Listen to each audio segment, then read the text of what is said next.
Police are looking for the man who held up workers at Chipotle in Matthews. Officers were called to the restaurant on Matthews Township Parkway just after 6:30 this morning, and police say the suspect used a gun. No shots were fired and no one was hurt. Police say the robber wore all black and covered his face, and he may have gotten away in a dark-colored sedan. I cut myself, I cut it. The life of a chef.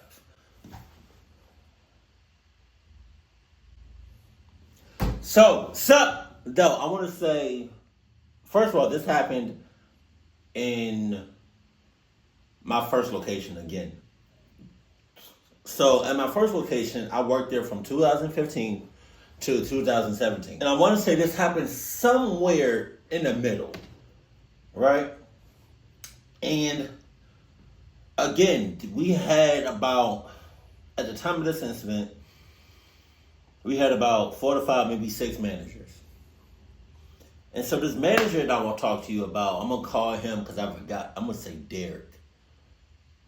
I don't know if that's his real name, but I remember looking up this story a couple years ago, and there was a mugshot, and there was some information on the whole incident. But hopefully I can find it and add some extra stuff to the story. So I want to say, his name is Derek. I should have known something was off since the very beginning. The reason I say that is because whenever he worked, first of all, he seemed cool. Like I said, clucked asses always seem cool. They always seem cool from the beginning. Well, not always. A good majority come off as a good person or as a outgoing, good to be around type of person. And that's who Derek seemed to be at first. He was cool with everybody, he was cool with the customers, but it was just like it was something off about him that was just, I don't know what it was. And this is why I say that, right?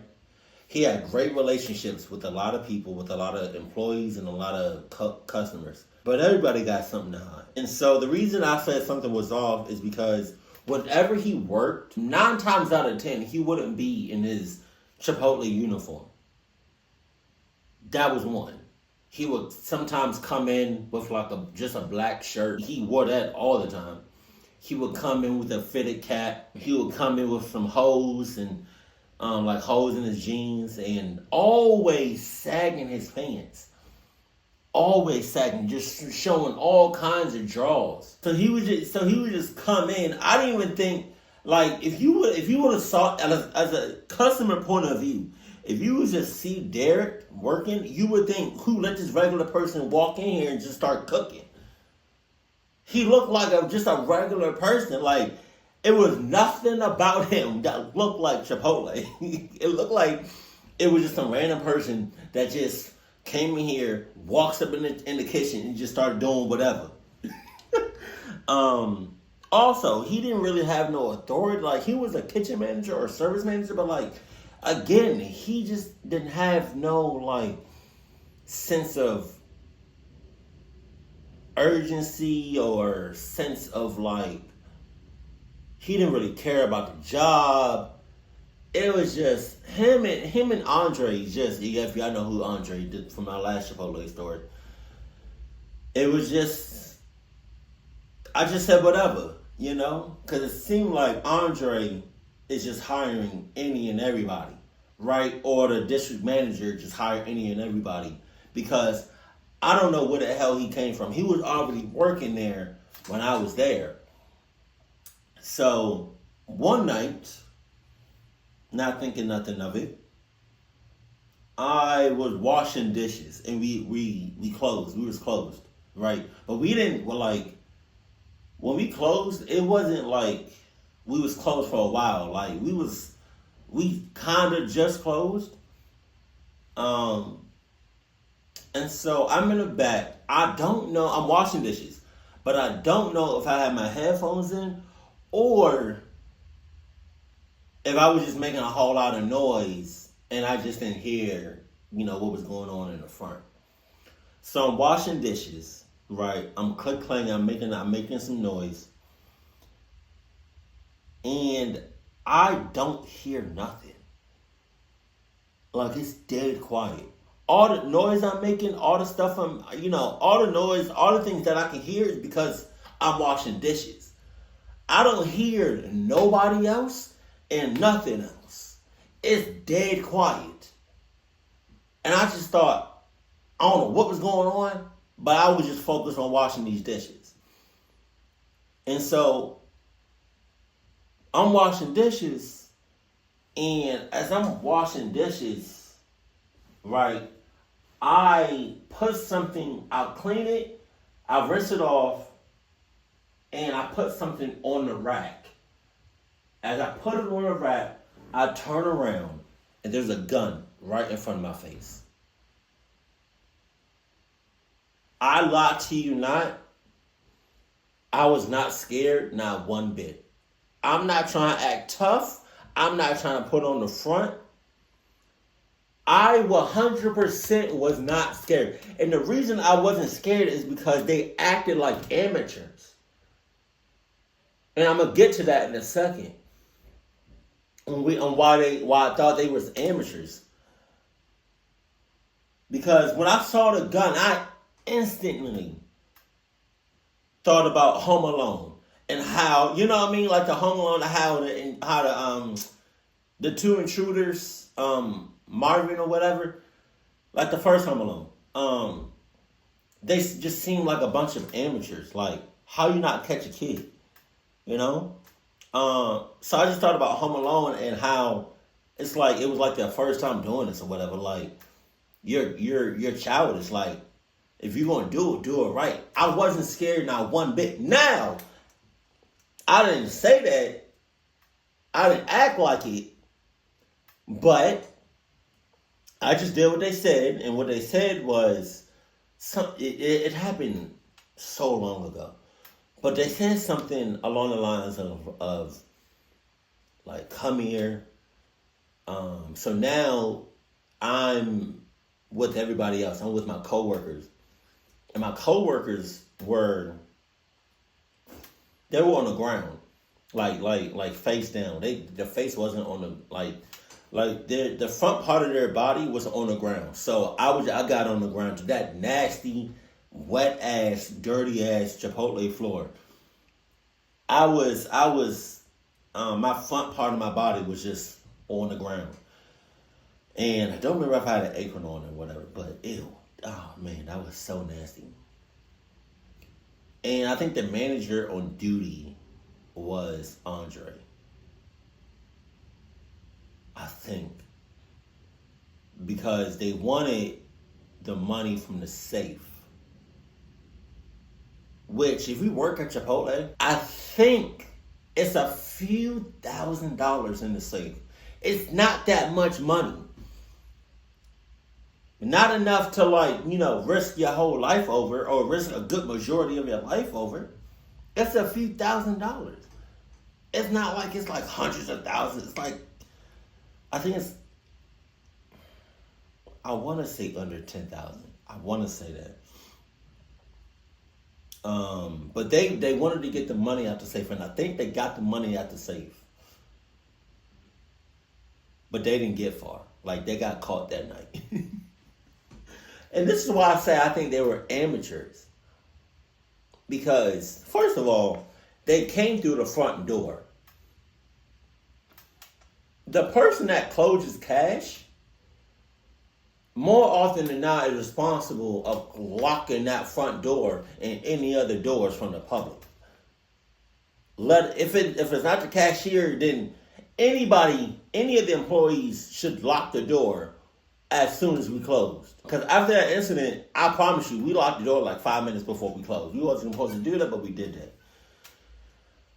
But they came through the front door. It's all on camera. I don't know if I can get that actual footage because it happened so long ago. But they came through the front doors, right? And the way it was set up, hopefully I can put a picture up of what my location actually looked like. But the way it was set up was you went through the front door, then you go through the lobby, and then the kitchen is right there. And I don't know what was going on, but we was hot that night. Like our tip jar was overflowing.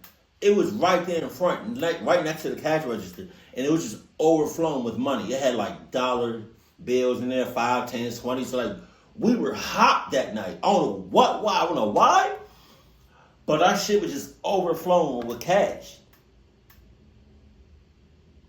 And they worried about getting money. I tell you what. If I was, if I wanted to get some money, I'm getting that tip jar full of cash. The shit that was overflowing. But they walked past that. I don't even know if they checked the bathrooms or not. I don't even know if they checked. So we had a walk-in. There's a walk-in at Chipotle, and the one that I worked at had. I lie to you not. The walk-in was big as shit. Like, you could fit 20 or 30 people in there comfortably. Our walk-in was huge. And I don't know if they checked that or the bathrooms. Because it looked like on camera, they went through the front doors and they just went straight to the office. And so they got the money. Everybody is just, besides the manager, the one that's trying to put the code in and shit, everybody else, as far as the employees, is just down, face first, on the floor. And they also took our belongings, like I don't know if they took our wallets. They definitely took our phones, our earphones, etc. And so they got the money and they went out the back door. And then from what I can remember, I don't even think they went I think they got caught within an hour. They got caught that night and they got caught real quick. Which is crazy. But you know what's even more crazy?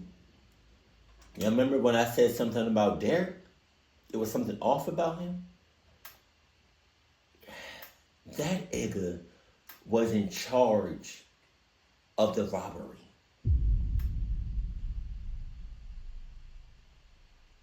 And they hit up some other stores that night.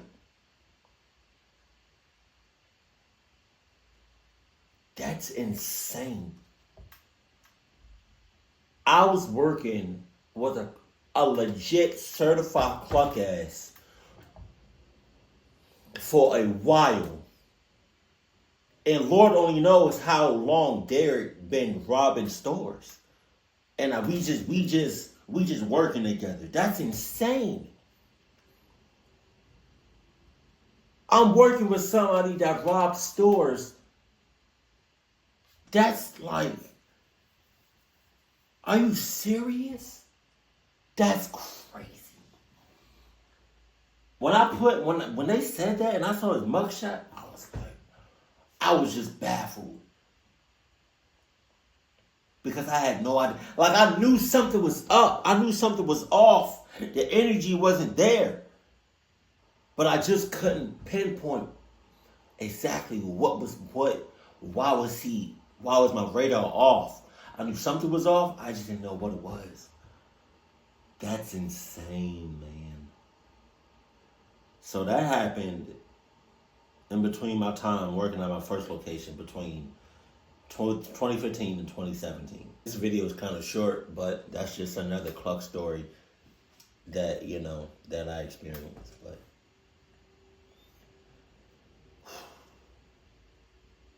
Jesus Christ. That was crazy.